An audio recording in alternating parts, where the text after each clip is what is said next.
Time now for the voice of the land on the Big Play Network with your hosts, Kevin Arnold and Always Positive Jay.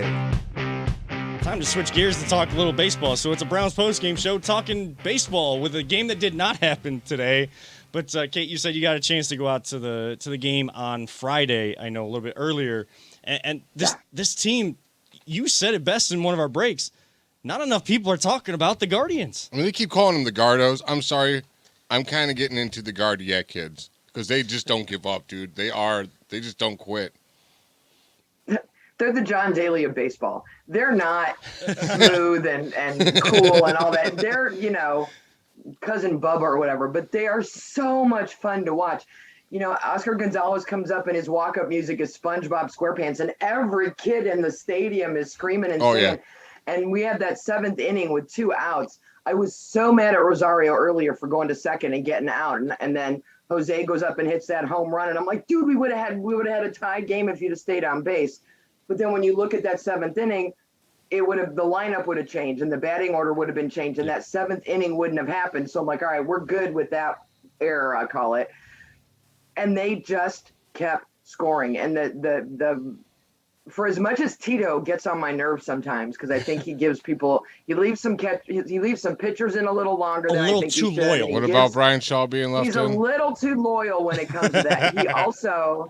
He does a very nice job of preaching to these guys, just put the ball in play. Just hit the ball. Just one base at a time. Take a walk, get hit, do whatever you need to. And just that little bit and the excitement that was going on. They have snuck their way into first place, and they had it was 3.5 games on Friday. I think we're down to 3 now. The rain delay I think messed up everybody yesterday. Mm-hmm. I don't know why you're playing at 6:00 on a Saturday night. You should have been playing a 1:00 game when it was sunny. But the Guardians are just so much fun, and being at the ballpark, the energy that was there on Friday night. I highly recommend it. If you haven't been to a Guardians game yet, you need to go. But I fully see them winning this division and actually making a deep run into the playoffs. Their starting pitching is really good. Their bullpen is doing really well. And we're getting enough offense that things are just moving along. People are hitting really well. And I was worried about the Hedges injury the other day. So that made me a little nervous. I have a little soft spot in my heart for Austin Hedges. Just going to say that. Bo Naylor. Bo Naylor. Sorry. Maybe I'm just saying they're just so much fun now. Yeah, I think at this point we're kind of at our cap for the amount of guys coming up from the minors to all have an impact. Like, it's amazing to see how many of these young guys are coming up and of course connecting with the fans, but also just making an impact on this team to make this run, to be a year or so ahead of schedule, having so many top 100 prospects in the minor leagues to start the season. So that's the cool thing about baseball. And for me, it's also the problem with baseball because I'm never going to get the Dolanses to spend more money because you can actually win games with a lower payroll. Mm-hmm. And even though it makes me crazy, but a little birdie told me that Mustard might be getting sent down to the minors because apparently he is still over in all of the races this season. Well, I've been petitioning to make a trip down to Columbus. I've been petitioning to send him down and let Chili Dog as myself race because it is the best hot dog, and I will make it happen. I got my boy Austin Love from News Channel 5 help me out. You need to work on that because I think Mustard's slump is just not going to bust itself. He needs to head down to Columbus and he needs to see someone else come up and do something. Out. Maybe push him a little bit. All right. Well, you better get like a hat that you better get a hat. Onion's not taking one for the team, so no. Well, Onion won last night when my wife and I were at the game, but and like you talk about the energy in a stadium. Yeah. But he cheats. I mean, he does, yes. And I heard that there was like replay on Friday night for Mustard, and there was, and it looked good. He had the tape, and then I said, "Wait for it, because it can't be this good." Because I was rooting for him. Mm-hmm. I'm all about the underdog story. And then when they showed the replay, Ketchup got his hands out there, just literally broke the tape, and then Mustard grabbed it and ran off with it. So it looked like Mustard won until they showed the replay. I'm like, dude's going to have to go down to the minors. He's got to work on his start. He's got to work on his finish. It's just not good. So I'll let you a secret. Like, I don't like ketchup, mayonnaise, or mustard. I don't like condiments. That's the only reason I love chili dogs. And I need to get condiments the chili. In general? Yeah, except for I like A1 sauce. coleslaw on my chili dog. You I ever could do had that. coleslaw on a chili dog? I can do that. Oh, it's super yummy. If you get into But we that, digress. If I get in that race, Kevin, if you get in that race, Jay, that hot dog soup, you better go to voiceofland.com/shop and get one of these hats and have the Voice of Land hat on there because Kevin, if I get in that race and I really want the chili dog to win, you're running, dude. Like, I ain't running. You're the soccer player. You get out there and destroy those other hot dogs for me. I just want chili dog to win. I don't care if I'm running. I want it to win. I'm tired of ketchup and onion swinging her purse, cheating and hitting people. Mustard, you can't win anything. Like, give chili dog a chance. They let relish run with Mike Polk. Like, no one even likes relish. Wasn't there a bacon one too? Wasn't there like a Sugardale bacon thing? Don't tell me piece there of was a bacon or bacon. something? Like, dude, you can't tell me this kind of stuff. Yeah, like, I want chili dog to race one time. Well, in that like 60-game sprint in 2020, when they were just doing like the virtual computerized or whatever races for the hot dogs, I think there was like Sugardale probably sponsored something, and they had their bacon thing. I do love bacon. I mean, they make the hot dogs, so Right. they got to get some of their other products out in front of people. But back to the actual stuff that matters on the field. The young guys on this team. Like I was saying last night, being at the game, yes, it was still Rock and Blast fireworks, and the production that the Guardians do for fan interaction throughout, and the firework productions they put on, especially their Rock and Blast, absolutely amazing. But fans stayed through the 3-hour rain delay to see this exciting team, not just the fireworks. There were more people that stayed than would normally do that when it went into the night. They were down 2-0 going into the bottom of the ninth. Everybody is still on the edge of their seat, believing this team can come back. That's the type of excitement that this team has generated in this town. 2 reasons. One, they got the best food of all the stadiums, because when I went, I spent about $65. I went to like 4 different stands, and they're all fantastic. They got the best food. But 2, they're just exciting, dude. Like you said, they're the best ticket in this town right now. Why wouldn't you stay? Well, you've got Andres Jimenez, who has just, I think, upped his game. He was playing really well the first half of the season, got himself into the All-Star game, and has really upped his game, continued to up his game since then. And then Stephen Kwan, he could be Rookie of the Year.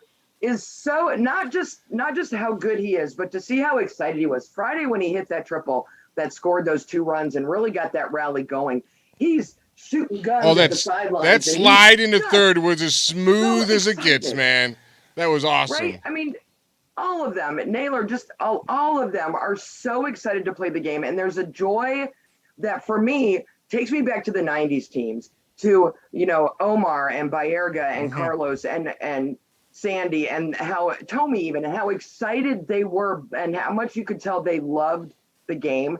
I feel that same kind of vibe with these guys. They're names that a lot of people don't know on a national level, but they have got it together, and they are just so excited. And it's just so fun to watch them when they're playing well, and to see how and see them rooting for each other and how excited they are.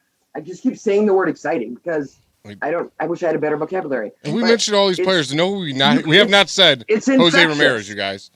We mentioned all these players. We have not even talked about a guy who's probably been mentioned as top 3 MVP candidate 3 or 4 of the last years or something like that. Shane Bieber, a Cy Young former winner. And that's a good point, saying we haven't brought up Jose Ramirez. When he signed that deal and everybody was saying, it's a hometown discount, which for a player of that ilk and where he could get money from, it would be considered a hometown discount.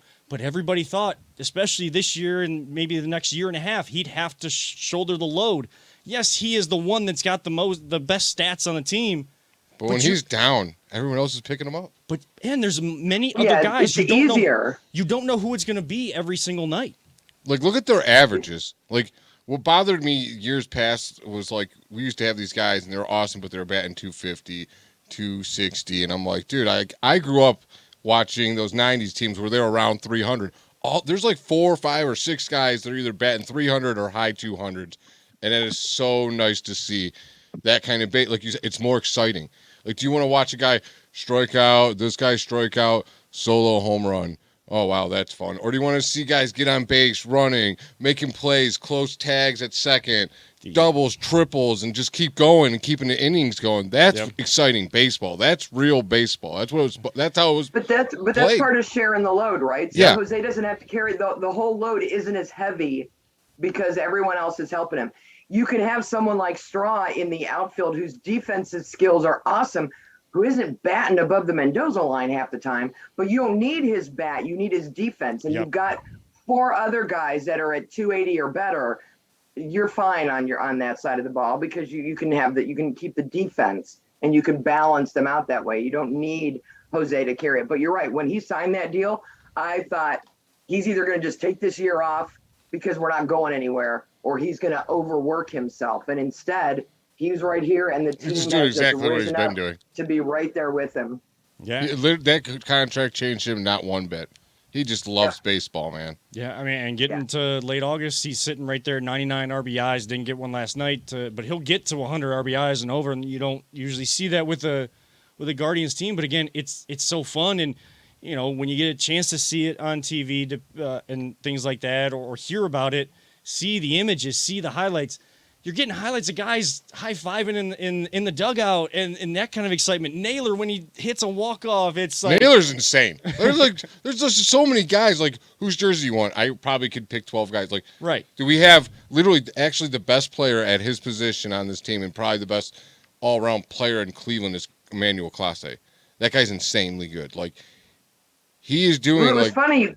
Go ahead. Last night during the rain delay, they started off playing all these clips of all these games in June, and we're watching them. We're at my husband's high school reunion, and we were watching them, and I'm like, God, June was so fun. And there were people there who hadn't really been watching them this year, and they're watching the clips, and they're like, what was this, a couple years ago? I'm like, no, this was a month ago. Are you not paying attention to the Guardians? This is happening every week, and it was like you got to like kind of evangelize. It's been a while. Wake people up.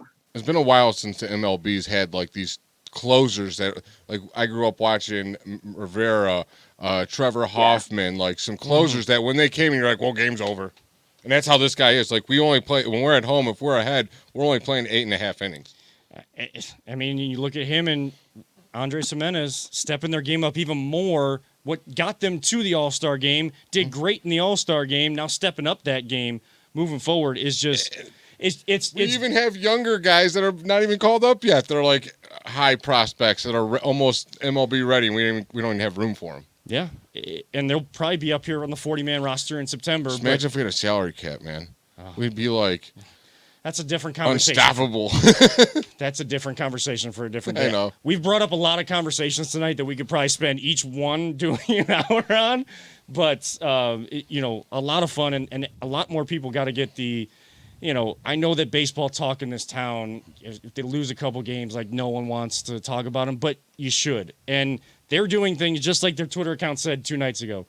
They're playing the game the way they're playing the game of baseball the way that no one wants you to play, but they're doing the right things. They're doing the little things. It's an actual team game. More people in this town need to talk about it, but we'll continue to talk about it. I mean, they proved me wrong. At the beginning of the year, I was just destroying this team. I was like, they are finishing last. They have nothing. Jose and a bunch of nobodies, and all those nobodies are. I'm like, okay, there's somebody. Well, there's one consistent piece to all of it. So glad I was wrong. One consistent piece. It's just hard. Yeah. Oh, go ahead. One consistent piece to all of it. Tito. Terry Francona, Yeah. one of the best men. At the end of the day, this is a football town.